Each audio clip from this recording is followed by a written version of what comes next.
मित्रांनो नमस्कार. भाषण करणाऱ्या नव्या आणि जुन्या दोघांच्यासाठी हा व्हिडिओ अतिशय महत्वाचा आहे. फक्त व्हिडिओ तुम्ही शेवटपर्यंत बघा. भाषणाच्या संबंधीचा हा व्हिडिओ आहे की भाषण करताना बऱ्याच गोष्टी आपल्या हातून अशा घडतात की ज्या श्रोत्यांना आवडत नाहीत.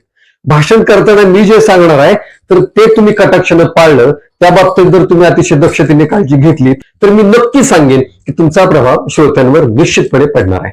भाषण करताना व्यासपीठावर तुम्ही गेलात तर व्यासपीठावर गेल्यानंतर एका गोष्टीची काळजी घ्यायची की बोट करून श्रोत्यांना कधीही बोलायचं नाही. तुम्हाला जर बोट करायचं असेल तर ते वर या पद्धतीनं करा. तुम्हाला जर हातवारे करायचे असतील तर ते हातवारे करताना डायसची जी चौकट आहे त्या चौकटीच्या मर्यादित स्वरूपात जर तुम्ही मोजकेच आणि आवश्यक तिथेच हातवारे केले तर तुमचा प्रभाव निश्चितपणे श्रोत्यावर पडत असतो. त्यामुळं बोट करणं हे आपल्याकडे उद्धटपणाचं लक्षण मानलं जातं. लहानपणी आपल्याला असं म्हणायचं की माझ्याकडे तू बोट का केलं, म्हणून शाळेत सुद्धा आपल्या अनेकदा वाद झाले असतील. मोठ्या सुद्धा लोकांच्या मध्ये माझ्याकडे तू बोट का केलं म्हणून सुद्धा आपण वाद झालेले पाहिले आहेत आणि ऐकले आहेत. दुसरी गोष्ट मी सांगेल की भाषण करायला व्यासपीठावर तुम्ही जाल तेव्हा खिशातल्या पेनाला उगीच कारण नसताना पेनाला हात लावू नका. आणि तिसरी गोष्ट मी तुम्हाला सांगेन की भाषण करता करता डोकं अजिबात खाजवू नका. चौथी महत्वाची गोष्ट तुम्हाला मी असं सांगेन की भाषण करताना एका रेषेमध्ये सरळ उभा राहा. पायाची तिडी अथवा पायाची फुली अजिबात करू नका.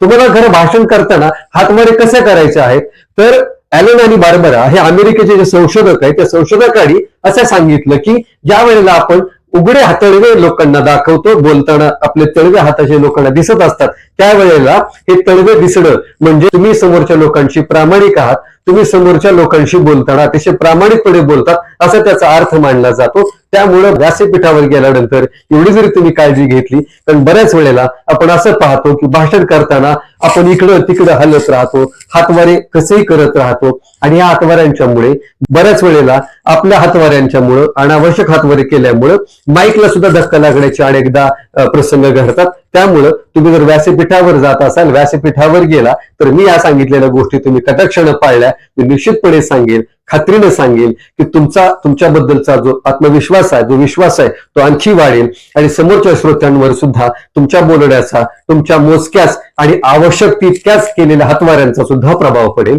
ही गोष्ट जर तुम्ही मनापासून पाळली तर नक्कीच तुम्हालाच त्याचा फायदा होईल. हा व्हिडिओ तुम्हाला कसा वाटला तुम्ही निश्चितपणेच मला कळवा. या संदर्भातली अनेक नवनवीन माहिती आपण पुन्हा आणखी नवीन व्हिडिओमध्ये पाहणार आहोत. धन्यवाद.